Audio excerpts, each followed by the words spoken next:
สดีค่ะเจอกันอีกแล้วค่ะเจอกันกับก้อยอีกแล้วทางช่องวารุณีชาแนลค่ะช่องแบ่งปันทางด้านการตัดเย็บเสื้อผ้าและการสร้างแพทเทิร์นนะคะคลิปนี้ก็จะแบ่งปันเพื่อนๆสร้างแพทเทิร์นชุดเดรสพื้นฐานการสร้างแพทเทิร์นชุดเดรสเอาไว้สำหรับทำชุดราตรีชุดเดรสรูปทรงแบบต่างๆนะคะให้เพื่อนๆสร้างแบบนี้ขึ้นมาก่อนเลยนะคะให้เพื่อนๆสร้างแบบนี้ขึ้นมาก่อนแล้วเราสามารถนำแพทเทิร์นตัวนี้ไปแปลงทำชุดทรงแบบต่างๆได้เลยไม่ว่าจะเป็นชุดราตรีชุดเดรสที่เข้ารูปแบบพอดีตัวเป๊ะเลยนะคะตัวนี้สัดส่วนที่จะบอกนะคะเดี๋ยวก็จะเขียนไว้ใต้คำอธิบายให้เพื่อนๆดูอีกครั้งหนึ่งนะคะในส่วนที่เราจะบวกนะคะตัวนี้เป็นชุดเข้ารูปรอบอกนะคะถ้าเราตัวไม่ใหญ่มากรอบอก32 33 34ประมาณเนี้ยก็จะบวกอยู่ที่เดี๋ยวก็จะบอกเพื่อนๆให้บวกสัดส่วนตามหน้าอกของเรานะคะให้บวกสัดส่วนตามหน้าอกของเรารอบอกจะบวกอยู่ที่4 ถึง 6 เซน4 ถึง 6 เซนถึง 8 เซนในกรณีที่ 8 เซนคือคนที่หน้าอกใหญ่38 39เราก็บวกไป8 เซนนะคะแต่ถ้าเราอกเล็กเราก็บวกน้อยก็คือ4 เซนหรือ6 เซนให้เราพิจารณาตัวของเรานะคะว่าเราต้องการพอดีกี่มากน้อยตรงนี้ก็จะบอกให้แบบ2แบบเลยนะคะคือบวกไป4 เซนในกรณีที่เราอกเล็ก4 ถึง 6 ถึง 8 เซนนะคะในส่วนของหน้าอกนะคะในส่วนของเอวก็จะบวกอยู่ที่3 ถึง 4 เซนในส่วนของเอวนะคะต่อมาในส่วนของสะโพกจะบวกอยู่ที่2 ถึง 3 เซนตรงสะโพกจะบวกไม่เยอะนะคะเพราะว่าเป็นชุดเดรสจะไม่ต้องถ้าเราบวกเยอะจะทำให้สะโพกเป็นปีกจะบวกที่2 ถึง 3 เซนแค่นั้นพอในส่วนของรักแร้นะคะในส่วนของรักแร้ถ้าเป็นเสื้อแขนกุดเป็นเสื้อไม่มีแขนเป็นชุดเดรสที่ไม่มีแขนจะบวกรักแร้อยู่ที่3 เซนในกรณีที่เสื้อแขนกุดนะแต่ถ้าเป็นเสื้อเกาะอกเราตรงนี้ไม่ต้องไปบวกเราจะปรับขึ้นโดยอัตโนมัติเป็นเสื้อเกาะอกเป็นชุดเดรสแบบเกาะอกอะไรอย่างเงี้ยเราไม่ต้องไปบวกรักแร้หรอกเดี๋ยวเราค่อยปรับขึ้นจากเส้นอกนะคะแต่ถ้าเป็นเสื้อที่มีแขนเป็นเสื้อที่มีแขนรอบรักแร้บวกไป4 เซนนะคะ4 ถึง 5 เซนถึง 6 เซนตามสัดส่วนของเรานะคะอันนี้ก็ไปต่อนะตัวนี้จะใช้รอบอกรอบคอมาตรฐานก็คือ36 หาร 6มาตรฐาน7มาเริ่มเลยค่ะอันดับแรกเลยนะคะนำสะโพกเราบวกหลวมหาร2เลยค่ะได้เท่าไหร่เราจะตีกรอบชุดนะคะวัดจากริมกระดาษของหน้าตัวเราออกไปเท่ากับรอบสะโพกที่เราบวกหลวมหาร2ได้นะคะติ๊กไว้เลยค่ะติ๊กไว้เลยสร้างแบบนี้เรานำไปแปลเป็นชุดเดรสรูปทรงแบบต่างๆได้เลยนะคะตรงนี้สร้างโครงเขาขึ้นมาก่อนบวกตามสัดส่วนที่ก้อยบอกนะคะตีกรอบเสื้อก่อนนี่ค่ะตีขึ้นมาเลยเส้นนี้เราจะเรียกว่าเส้นกลางหลังนะคะเรียบร้อยค่ะวัดจากขวามือเราลงมาเหมือนเดิมนะคะคือ10 เซนมาตรฐานติ๊กเอาไว้แล้วขีดเส้นเราจะได้เส้นคอเส้นนี้เรียกว่าเส้นคอค่ะจากเส้นคอวัดลงมาเท่ากับเส้นยาวหน้าที่เราวัดได้ติ๊กเอาไว้ค่ะจากเส้นคอวัดลงมาเท่ากับเส้นยาวหน้าที่เราวัดได้ติ๊กเอาไว้ค่ะขีดเส้นค่ะจากเส้นนี้เราเรียกว่าเส้นเอวจากเส้นเอววัดลงมา20 เซน20 เซนมาตรฐานทั่วไปเลยนะคะ20 เซนแบ่งครึ่ง10 เซนค่ะจากเส้นเอววัดลงมา20 เซนมาตรฐานติ๊กเอาไว้20 เซนแบ่งครึ่ง10 เซนติ๊กเอาไว้ค่ะมาตรฐานนะเส้น10 เซนที่เราแบ่งครึ่งจาก20 เซนขีดเส้นเชื่อมหากันเราจะเรียกว่าเส้นสะโพกเล็กหรือเส้นสะโพกบนเส้นเดียวกันนะคะจากเส้นเอววัดลงมา20 เซนเราก็ขีดเส้นเชื่อมหากันเราจะเรียกว่าเส้นสะโพกล่างนะคะเราจะเรียกว่าเส้นสะโพกล่างต่อมาในส่วนของเส้นคอจากเส้นเอวแบ่งครึ่งเส้นคอและเส้นเอวแบ่งครึ่งนะคะติ๊กเอาไว้เส้นคอและเส้นเอวแบ่งครึ่งติ๊กเอาไว้ขีดเส้นเชื่อมหากันเลยค่ะเราจะได้เส้นหน้าอกนะจากเส้นหน้าอกและเส้นคอเราก็แบ่งครึ่งนะคะเส้นอกและเส้นคอเราแบ่งครึ่งเลยค่ะขีดเส้นเชื่อมหากันนะคะเราจะได้เส้นบ่าเส้นหลักๆเราได้แล้วนะคะเส้นหลักๆเราได้แล้วจดเอาไว้ค่ะเส้นคอเส้นบ่าเส้นอกเส้นเอวเส้นหน้าท้องเส้นสะโพกตัวนี้ก็ลืมบอกไปว่าเส้นหน้าท้องบวกไป2 เซนนะคะตรงเส้นหน้าท้องบวกไป2 cm นะก็ไม่ได้บอกเดี๋ยวก็จะเขียนมาให้อีกทีหนึ่งนะคะต่อมาในส่วนของกรอบคอสูงวัดขึ้นมา7 เซนค่ะคอสูงวัดจากเส้นคอขึ้นมา7 เซน 7 เซนนะคะ7 cm แนวนอนของคอวัดจากเส้นกลางหน้าออกไป6 เซนครึ่งค่ะ6 เซนครึ่งค่ะตีกรอบคอเลยค่ะเกิดเส้นลักษณะนี้นะคะเรียบร้อยค่ะในส่วนของคอสูง7 เซนจากจุดนี้มาเท่ากับคอสูง7 เซนเราแบ่งครึ่งนะคะคอสูง7 เซนแบ่งครึ่งคือ3 เซนครึ่ง3 เซนครึ่งติ๊กเอาไว้ขีดเส้นค่ะเราจะได้เส้นไหลเส้นคอสูงหาร2เราได้เส้นไหลนะคะไหลหาร2วัดจากกลางหน้าออกไปเท่ากับไหลที่เราหาร2ได้นะคะเท่ากับไหลที่เราหาร2ได้ติ๊กเอาไว้ค่ะติ๊กเอาไว้เราขีดจากเส้นคอสูงหาเส้นไหลนะคะจากจุดนี้มาจุดนี้เราเช็คเลยว่ากี่เซนตัวนี้13 เซน13 เซนจดตัวเลขเอาไว้เราจดเอาไว้เลยนะคะจดตัวเลขตัวนี้เอาไว้เราจะได้นำไปใช้ด้านหลังจากจุดนี้มาจุดนี้13 เซนเราก็แบ่งครึ่ง6 เซนครึ่งนี่ค่ะติ๊กไว้แบบนี้นะเส้นบ่าหน้าหาร2จดตัวเลขเอาไว้เลยนะคะเส้นบ่าหน้าหาร2จดตัวเลขเอาไว้ก่อนนี่ค่ะจดตัวเลขไว้ก่อนอกห่างหาร2วัดจากกลางหน้าออกไปเท่ากับอกห่างที่เราหาร2นะคะแล้วขีดเส้นขนานลงไปถึงด้านล่างเลยนะคะถ้ากลัวเบี้ยวนะคะถ้ากลัวเบี้ยวเราก็วัดอย่างนี้เลยนี่ค่ะถ้ากลัวเบี้ยวเราวัดแบบนี้เลยนะคะเท่ากับเส้นอกห่างที่เราหาร2แล้วตียาวลงไปถึงด้านล่างในส่วนของปลายเกล็ดนะคะยาวกว่าเส้นสะโพกล่างประมาณ 3-4 เซนติ๊กเอาไว้เลยอกสูงวัดทะแยงจากเส้นคอลงไปเท่ากับเส้นอกสูงที่เราวัดได้นะคะเราวัดอกสูงได้เท่าไหร่แล้วก็วัดทะแยงลงไปเลยค่ะวัดทะแยงลงไปเลยนี่ค่ะติ๊กเอาไว้เกิดเส้นลักษณะนี้นะคะต่อมาในส่วนของสะโพกเราก็แบ่งครึ่งทำชิ้นหน้าและชิ้นหลังเท่ากันแล้วก็แบ่งครึ่งเลยเพราะเราตีกรอบเสื้อเอาไว้ตั้งแต่แรกแล้วก็คือหาร2จากจุดนี้มาจุดนี้แล้วก็แบ่งครึ่งเลยก็คือสะโพกบวกรวมหาร4นั่นแหละค่ะจากจุดนี้มาจุดนี้นะคะแต่ตรงนี้เราจะหารแบ่งแค่ครึ่งกันเพราะเราตีกรอบเอาไว้จะพอดีอัตโนมัตินะคะติ๊กเอาไว้ค่ะในส่วนของรอบอกบวกรวมหาร4ได้เท่าไหร่วัดออกไปจากกลางหน้าเลยนะคะวัดออกไปจากกลางหน้านี่ค่ะติ๊กเอาไว้นะคะติ๊กเอาไว้ชิ้นหลังก็เช่นกันวัดจากกลางหลังออกมา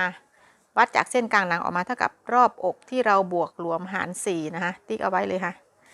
แล้วเราขีดเส้นหาเส้นสะโพกด้านล่างนะคะขีดเส้นหาเส้นสะโพกด้านล่างนี่ค่ะมันจะเกิดเส้นลักษณะนี้ต่อมาในส่วนของชิ้นล่างเราจะต้องการความยาวเท่าไหร่แล้วค่อยต่อกระดาษทีหลังอันนี้เราจะสร้างโครงขึ้นมาก่อนนะคะเราจะสร้างโครงขึ้นมาก่อนในส่วนของเอวนะคะในส่วนของเอวบวกรวมหาร4นะคะบวกรวมหาร4ได้เท่าไหร่วัดออกจากกลางหน้าออกไปก่อนนะคะกลางหน้าออกไปก่อน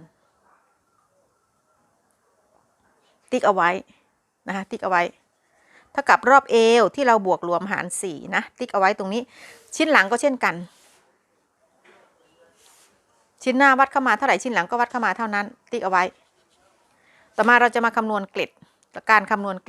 ล็ดตรงชุดแสกชุดเดรสอย่างเงี้ยจะไม่ทำเกล็ดใหญ่เพราะว่าถ้าเกิดเกล็ดใหญ่เวลาเราขีดเกล็ดลงมาตรงเนี้ยเวลาเราไปเย็บก็จะพอง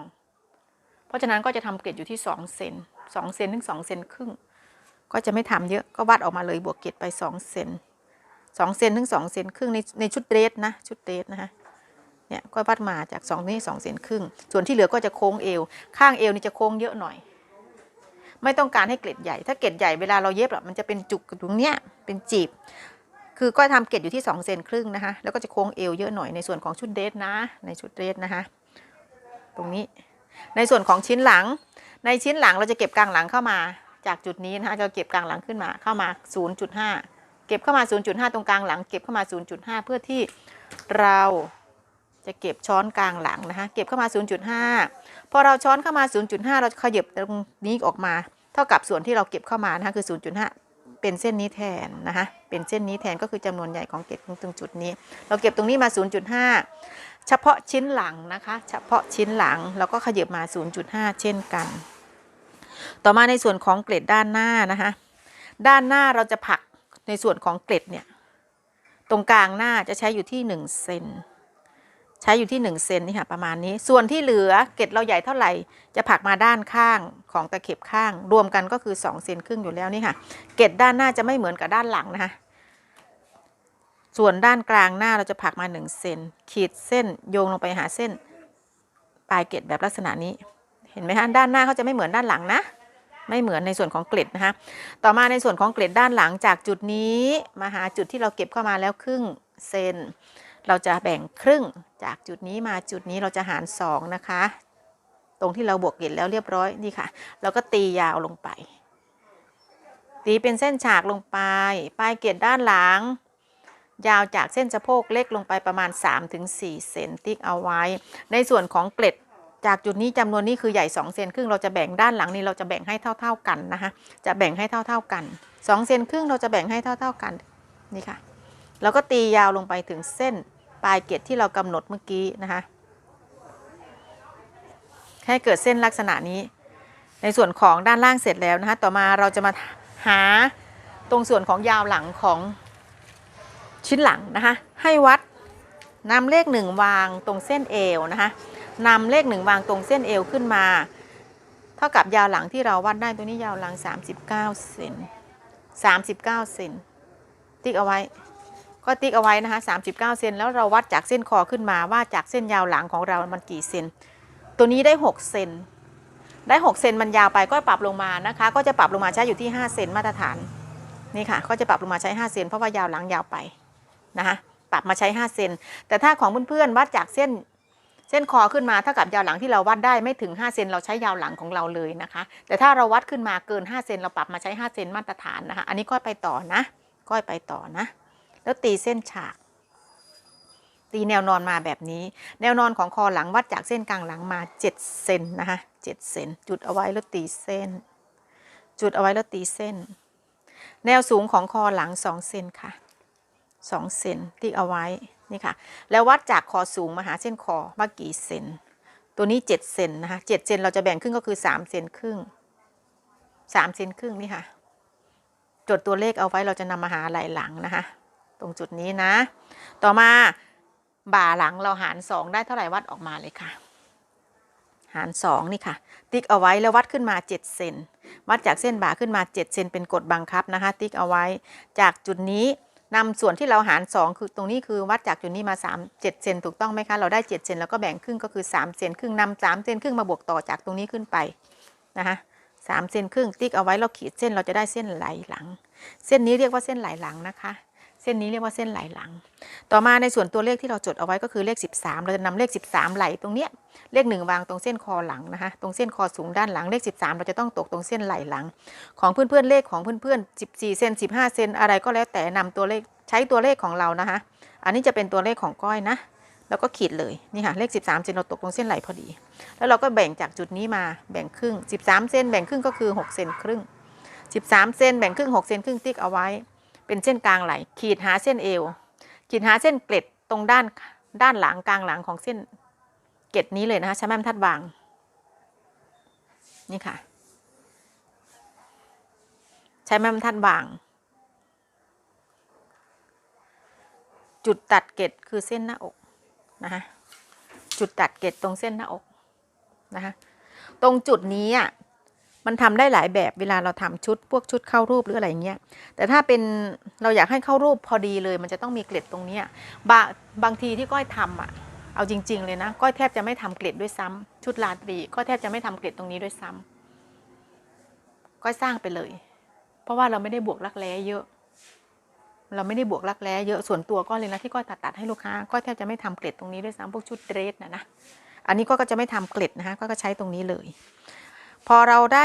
สัดส่วนตรงนี้เสร็จแล้วนะคะตรงเส้นบ่า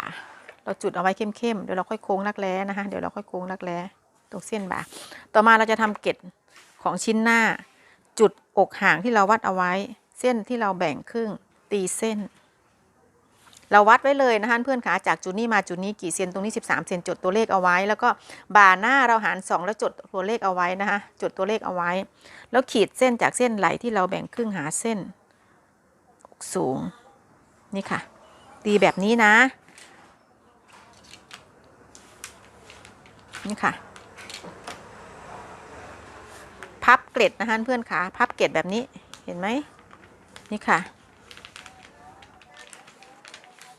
ถึงเส้นอกเนาะกด เข้าลงไป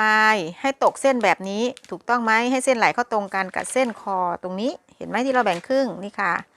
นี่เลย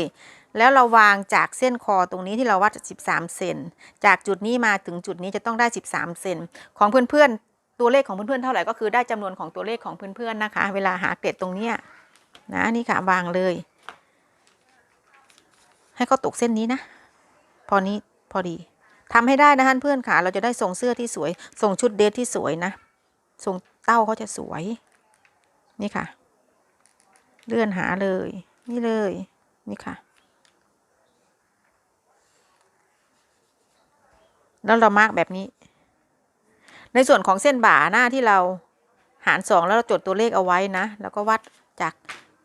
นี่ค่ะแล้วก็วัดออกไปคร่าวๆนี่ค่ะที่เอาไว้ก่อนเบาๆเราโยงเส้นเลยนี่ค่ะเข้มๆเลยนะคะเพื่อนๆขาเกล็ดตรงเนี้ยมันจะใหญ่ตามหน้าอกนะเกล็ดจะใหญ่ตามหน้าอกของเรานี่ค่ะพอเกิดเส้นลักษณะนี้แล้วนะคะก็ขออนุญาตหมุนกระดาษนะนี่ค่ะเราจะมาโค้งเกล็ดเส้นนี้หาเส้นนี้ใช้ส่วนนี้วางให้ระนาบนะคะให้ระนาบนะคะให้เข้าเป็นเส้นตรงเห็นไหมให้เข้าบาลานซ์กันจากจุดนี้เลื่อนขึ้นเลื่อนลงนะคะเพื่อนค่ะเลื่อนขึ้นเลื่อนลงนี่ค่ะให้เขาตรงกันตั้งแต่เส้นนี้ลงมาเลยนี่ค่ะหาเส้นเอวที่เราจุดเอาไว้ที่ก้อยบอกว่า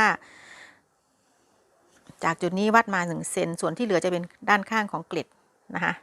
ด้านชิ้นด้านหน้าเป็นลักษณะนี้ต่อมาในส่วนของเส้นใต้อกวัดจากจุดอกสูงเราลงมาประมาณ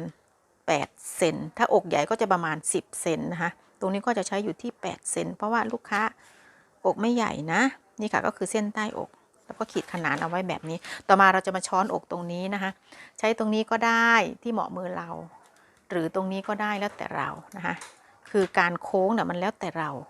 มันขึ้นอยู่กับมือของเราที่เราจะพลิกแพลงของเขานะคะอย่างแบบนี้ก็ได้โค้งลงมานี่ค่ะแล้วแต่หรือมุมนี้ก็ได้แล้วแต่ก็ชอบใช้มุมนี้นะคือหักไม่เยอะทุกส่วนของไม้บรรทัดเราจะมีประโยชน์นะคะจะมีประโยชน์นี่ค่ะค่อยๆโค้งหาจุดเส้นใต้อกที่เราวัดลงมา8 ถึง 10 เซนแล้วแต่เรานี่ค่ะเราจะช้อนอกนี่ค่ะเห็นไหมคะแล้วเราก็ใช้ส่วนนี้ต่อบาลานซ์เข้าไป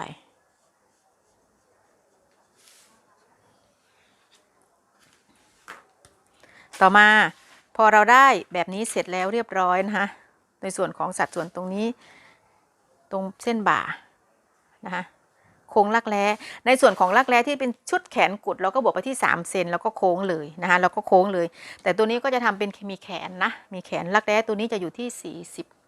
42 เซนนะคะก็โค้งเลยก็จะวัดลงมาจากเส้นอกลงมาประมาณนิดๆหน่อยๆเผื่อเอาไว้ก่อนประมาณ42 เซนแต่ที่แน่ๆนะรักแร้เราจะต้องเก็บอยู่แล้วนะคะเพื่อนขาตรงรักแร้ตรงนี้เราจะเก็บไป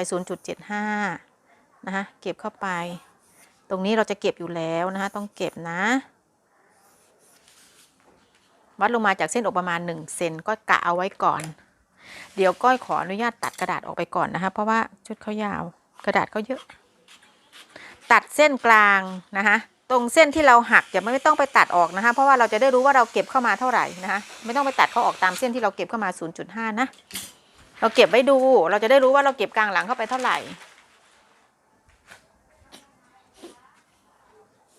นี่ค่ะขออนุญาตหมุนกระดาษค่ะเราก็ใช้ไม้บรรทัดยูเคิร์ฟเราโค้งไว้ก่อนเบาๆโค้งไว้ก่อนเบาๆนะคะเราโค้งหาก่อนแล้วเราเช็ครักแร้เลยว่าได้จำนวนเท่ากับรักแร้ที่เราเป็นเสื้อแขนกุดหรือเสื้อมีแขนหรือเปล่าที่เรากำหนดของเรานะคะอันนี้ก็บอกเป็น2 แบบเลยนะคะทั้งแบบแขนกุดแล้วก็แบบมีแขนนะสัดส่วนที่บวกก็บอกไปแล้วนะก็เขียนเอาไว้แล้วนะนี่ค่ะโค้งไว้ก่อนเบาๆในส่วนนี้อันนี้ก็จะโค้งไว้ก่อนนะเดี๋ยวค่อยว่ากันนี่ค่ะนี่ค่ะเราโค้งไว้ก่อนตัวนี้42 เซนตัวนี้ของก้อยเป็นเสื้อมีแขนนะ42 เซนอันนี้ได้ไป42 เซนครึ่งก้อยปัดผ่านนะก้อยปัดผ่านเดี๋ยวก็จะเก็บตรงนี้ไป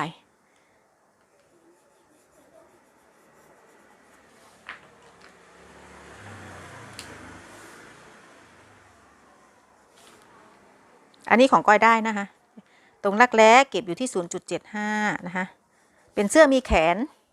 นะคะเป็นเสื้อมีแขนตัวนี้แต่ถ้าไม่มีแขนแล้วก็ค่อยเก็บทีหลังก็คือ1เซนประมาณ1เซนถ้าเป็นเสื้อแขนกุดนะคะถ้าเป็นเสื้อแขนกุดนะขออนุญาตหมุนกระดาษนะคะแล้วก็โค้งเลยนี่ค่ะหาเส้นนี้นะในส่วนของชิ้นหลังคือส่วนที่เราวัดออกมาเราเก็บด้านหลัง 0.5 ถูกต้องไหมคะแล้วก็ขยับออกมาตรงนี้มา 0.5 แล้วก็โค้งเส้นนี้เลยนะคะนี่ค่ะโค้งให้เขาอรชรอ้อนแอนนี่ค่ะเทคนิคการทำชุดเดรสให้สวยนะเราจะขีดให้เขาหักนี่ค่ะตวัดนี่ค่ะตวัดให้สะโพกเขาโค้งสวยๆนะคะให้สะโพกในส่วนของเส้นสะโพกเล็กระบวกไป2เซนแล้วก็เช็คเลยนะคะระบวกไป2เซนแล้วก็เช็คเลยนะคะเส้นสะโพกเล็กนี่ค่ะบวก2เซนนี่ค่ะประมาณนี้แล้วก็โค้งเลย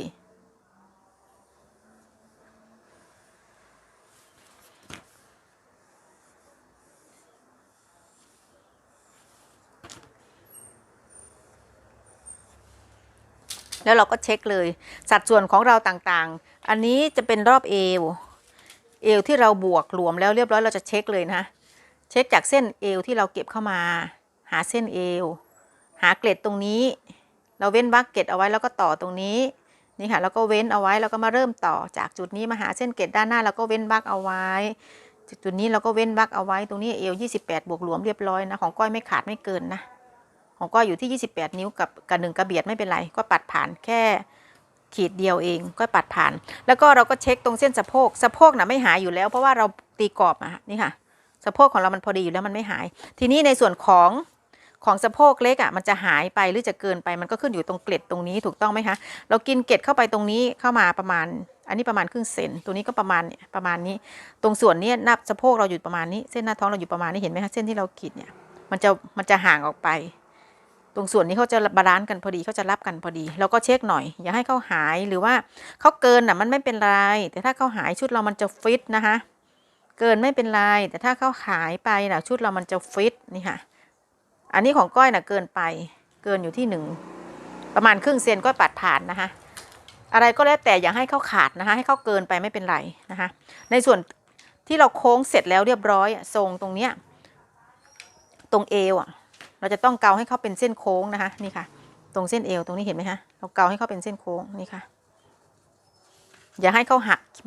ไม่ทำแบบนี้นะคะไม่โค้งจากเอวมาตรงนี้เราหยุดไว้ตรงนี้แล้วก็มาโค้งแบบนี้ยังไม่เอานะเพราะว่าเส้นเอวเขาโค้งเขาจะต้องให้เขาโค้งสวยให้เป็นเลขสระอิค่ะตรงส่วนของเอวเนี่ยให้เป็นเลขสระอิสังเกตเลขสระอิคว่ำลงไหมคะเนี่ยตรงข้างเอวนะเนี่ยค่ะแล้วก็ตวัดเข้าหน่อยตรงด้านหน้าเขาหักเราก็ตวัดเข้านิดนึงนี่ค่ะใช้มือเรานี่ค่ะผลักไม้บรรทัดโค้งไปนี่ค่ะให้เขาโค้งอรชรอ้อนแอนนะคะในส่วนที่พอเราโค้งเอวเสร็จแล้วเรียบร้อยเราจะไปทำคอแขนอะไรก็แล้วแต่คอกว้างเราก็เก็บคออันนี้เป็นพื้นฐานการสร้างชุดแบบพอดีตัวพอเราสร้างแขนวาดวงแขนที่เราต้องการเสร็จแล้วเรียบร้อยนะคะเราเช็คเลยอันนี้เราจะเช็คก่อนว่าไหล่มันเราต้องปรับไหมจำเป็นต้องปรับไหล่ไหมนี่ก็เช็คเลยนะจากจุดนี้เส้นที่เราโค้งแล้วเรียบร้อยจากจุดนี้ถูกต้องไหมคะที่เราโค้งวัดเส้นตรงขึ้นมาหาเส้นไหล่ตรงจุดนี้นี่ค่ะเราเช็คก่อนด้านหน้าเราจะต้องปรับไหล่นะคะถ้าไหล่หลังกับไหล่หน้าพอดีเราจะทุกอย่างเราจะทำให้ไหล่หน้าต่ำกว่าไหล่หลัง1เซนนะคะนี่ค่ะเราก็เก็บไปเลยแต่ถ้าสร้างเกล็ดแบบนี้นะคะไหล่หน้าจะต่ำกว่าไหล่หลังอัตโนมัติอยู่แล้วอันนี้ไหล่หน้าก็เก็บไว้ก่อนพับไปนะคะถ้าสร้างเกล็ดแบบนี้ไม่ต้องปรับไหล่จากจุดนี้อันนี้ก็จะทำให้ดูคร่าวๆนะจากจุดนี้มาหาเส้นอกที่เราโค้งตัวนี้6เซนครึ่ง6นิ้วครึ่งค่ะเดี๋ยวก็จะคำนวณเป็นหลักนิ้วให้เพื่อนๆดูอันนี้ของก้อย6นิ้วครึ่งนี่ค่ะจากจุดนี้ลงมาหาเส้นอกที่เราโค้ง6นิ้วครึ่งที่เราต้องพับเก็บก่อนนะคะพับเก็บเข้าไป6นิ้วครึ่งทีนี้ชิ้นหลังจากจุดนี้มาชิ้นหลังจากจุดนี้มา7นิ้วก็คือชิ้นหลังยาวกว่าชิ้นหน้า1เซนไหล่หลังจะสูงกว่าไหล่หน้า1เซนก็คือไม่ต้องปรับอันนี้ปัดผ่านได้เลยนะคะอันนี้ผ่านไปเลยนะคะได้ อยู่ที่ประมาณ1 เซนนะคะหรือครึ่งนิ้วอันนี้ผ่านได้เลยพื้นฐานการสร้างชุดเดรสนะคะทำแบบนี้เลยนะไม่ว่าจะเป็นเสื้อมีแขนหรือไม่มีแขนถ้าไม่มีแขนก็แค่เราก็บวกรักแร้อยู่ที่3 เซนแต่ถ้ามีแขนเราก็บวก4 เซน5 เซน6 เซนก็แล้วแต่สัดส่วนของเราพอเราทำโครงตรงนี้เสร็จแล้วเรียบร้อยนะคะเราต้องการชุดยาวเท่าไหร่เราวัดเลยจากเอวหรือว่าจากข้างคอของเราต่อกระดาษลงไปเพื่อที่จะไปทำชุดแสกทรงนี้กระโปรงชุดนี้เป็นทรงตรงนะคะเราขีดตรงลงไป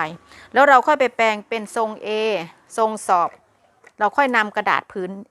นำโครงเสื้อชุดนี้ไปแปลงเป็นชุดรูปทรงแบบต่างๆที่เราต้องการเสร็จแล้วนะคะโครงเสื้อชุดเดรสเข้ารูปพอดีตัวสร้างแบบนี้ขึ้นมาก่อนเราจะนำไปแปลงรูปทรงชุดเสื้อทรงต่างๆได้เลยนะคะเดี๋ยวคลิปหน้าก็จะไปแปลงชุดให้เพื่อนๆดูนะคะนำกระดาษผืนนี้นำแพทเทิร์นตัวนี้ไปแปลงชุดให้เพื่อนๆดูอย่าลืมกดติดตามนะคะดูแล้วก็อย่าลืมกดไลค์กดแชร์กดซับสไครต์ไว้นะคะเจอกันใหม่คลิปหน้าค่ะเพื่อนๆสวัสดีค่ะ